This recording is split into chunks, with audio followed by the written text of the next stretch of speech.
ইফতারের দোয়া জানা আছে ভাই? কি দোয়া?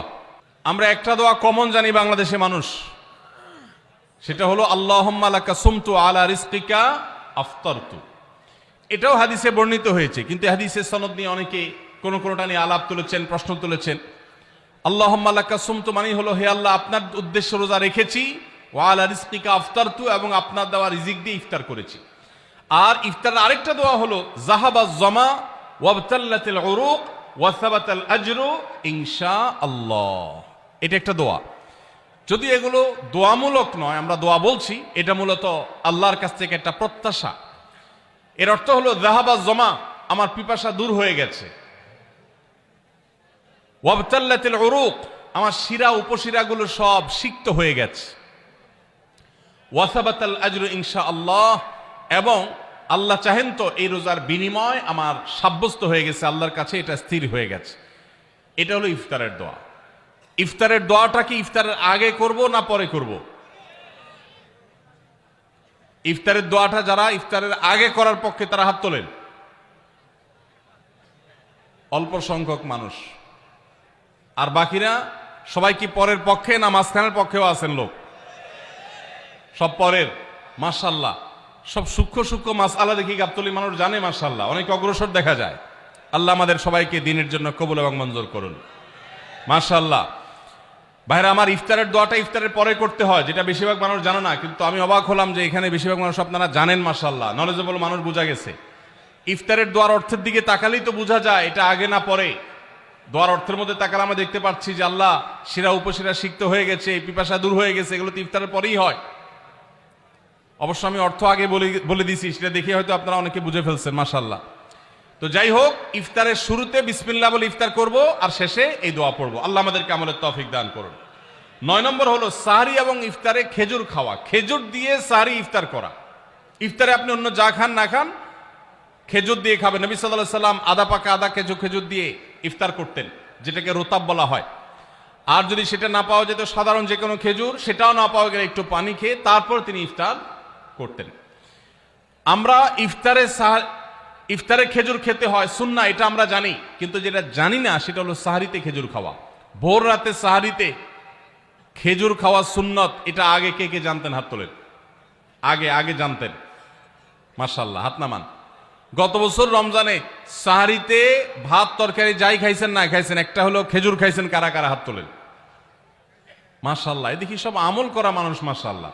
তাহলে তার ওয়াজ টোয়াজের কোনো দরকার নাই।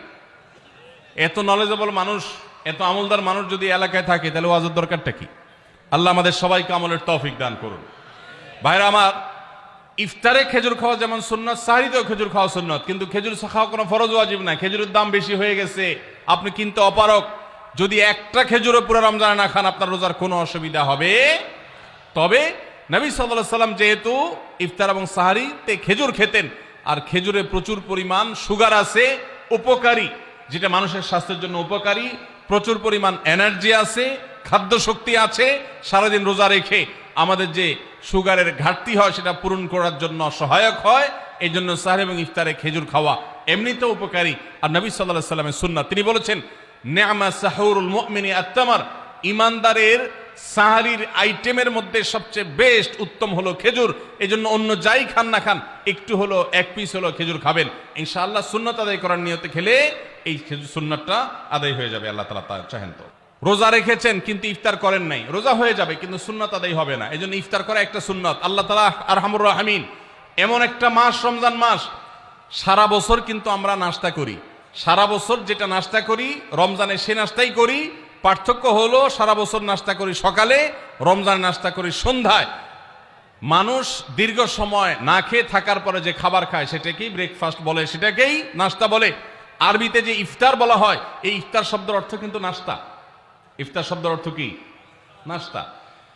সারা বছর নাস্তা খেলে কোনো সওয়াব হবে, কিন্তু রমজান মাসে আপনি যদি সারাদিন উপবাস থাকার পর সন্ধ্যায় ব্রেকফাস্ট করেন, অর্থাৎ ইফতার করেন, তাহলে আল্লাহ তাআলা আপনাকে সুন্নাত পালন করার সওয়াব দিবেন। এই জন্য ভাই, ইফতার করা একটা সুন্নাত। 7 নম্বর, ইফতার আবার তাড়াতাড়ি করা আরেকটা সুন্নাত। এটা 7 নম্বর আমল, ইফতারটা একটু তাড়াতাড়ি করা। তাড়াতাড়ি করা মানে কি? সূর্য ডুবার 2-4 মিনিট আগে। কি বলেন? তাহলে তাড়াতাড়ি কেমনে হলো? তাড়াতাড়ি মানে হলো সূর্য ডুবার সাথে সাথে করা, বিলম্ব বা দেরি না করা। নবী করিম সাল্লাল্লাহু আলাইহি ওয়াসাল্লামের ওই হাদিস আবারও আমরা স্মরণ করি। তিনি বলেছেন, লা ইয়াজালুন নাসু বিখাইরিন মা আজ্জালুল ফুতুর ওয়া আখারুস সুহুর। এই মানুষ, এই উম্মত ততদিন কল্যাণের উপরে প্রতিষ্ঠিত থাকবে যতদিন তারা ইফতার তাড়াতাড়ি করবে আর সাহরি দেরিতে করবে।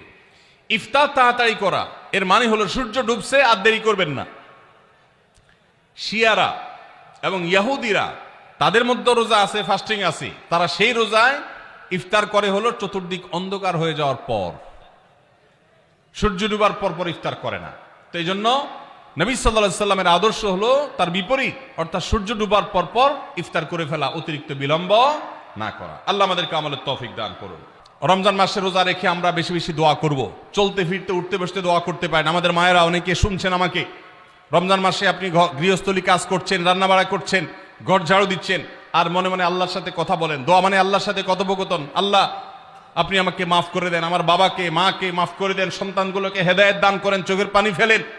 নিয়মতান্ত্রিক দোয়া, বসে বসে হাত তুলে দোয়া করবেন কেবলামুখী হয়ে। আবার চলতে ফিরতে উঠতে বসতে, এমনকি ওযু নাই সে অবস্থায় দোয়া করবেন। নবী সাল্লাল্লাহু আলাইহি সাল্লাম বলেছেন, 3 ব্যক্তির দোয়া ফিরিয়ে দেওয়া হয় না। কয় ব্যক্তির দোয়া? সালাসুন লা তুরাদ্দু দাওয়াতুহুম, 3 শ্রেণী মানুষের দোয়া ফিরিয়ে দেওয়া হয় না। এর ভিতরে এক শ্রেণী হলেন মাজলুম, কারোর জুলুমের শিকার হয়েছে। এই ব্যক্তি জালেমের বিরুদ্ধে যে তার মনের আকুতি থাকে, বদদোয়া থাকে, আল্লাহ সুবহানাহু ওয়া তাআলা এটা ফিরিয়ে দেন না। এই জন্য পৃথিবীর ইতিহাসের কোন জালিম আপনি দেখাতে পারবেন না যেই জালিমকে আল্লাহ ছেড়ে দিয়েছেন, আল্লাহ ছাড় দিয়েছেন কিন্তু চূড়ান্ত ভাবে ছেড়ে দিয়েছেন, এমন কোন জালিম আপনি দেখাতে পারবেন না। এই জন্য ভাই, কখনো কোন অবস্থাতে কারো প্রতি আমরা জুলুম করব না। আল্লাহ আমাদেরকে সেটা মানার তৌফিক দান করুন। তাহলে 3 ব্যক্তির দোয়া কবুল হয়, ফেরত দেওয়া হয় না। তার ভিতরে একজন হলো মাজলুম, যার প্রতি আপনি জুলুম করেছেন, সে আপনার বিরুদ্ধে যে বদদোয়া করে, এটা লাগবেই লাগবে, আজ হোক আর 2 দিন পরে হোক। নাম্বার 2, মুসাফির, যে ব্যক্তি সফরে আছে, সফররত অবস্থায় সে যদি দোয়া করে, সে দোয়া আল্লাহ তাআলা কবুল করেন। 3 নম্বর হলো রোজাদার ব্যক্তি, আস-সাইম হাত্তা ইফতির, রোজাদার ব্যক্তি সারাদিন ভর রোজা করলে ইফতার রাগ পর্যন্ত, সারাদিন দোয়া করলে ইফতার রাগ পর্যন্ত তার দোয়া কবুল হয়। এই জন্য রোজা রেখে আমরা বেশি বেশি আল্লাহর কাছে দোয়া করবো ইনশাআল্লাহ। চলতে ফিরতে উঠতে বসতে মনে মনে আল্লাহর সাথে কথা বললেন, চাওয়া তাওয়াকে পেশ করলেন, বাস এইটাই হলো দোয়া। এটা হলো আমাদের রমজান মাসের 11 নম্বর আমল, বেশি বেশি দোয়া করা।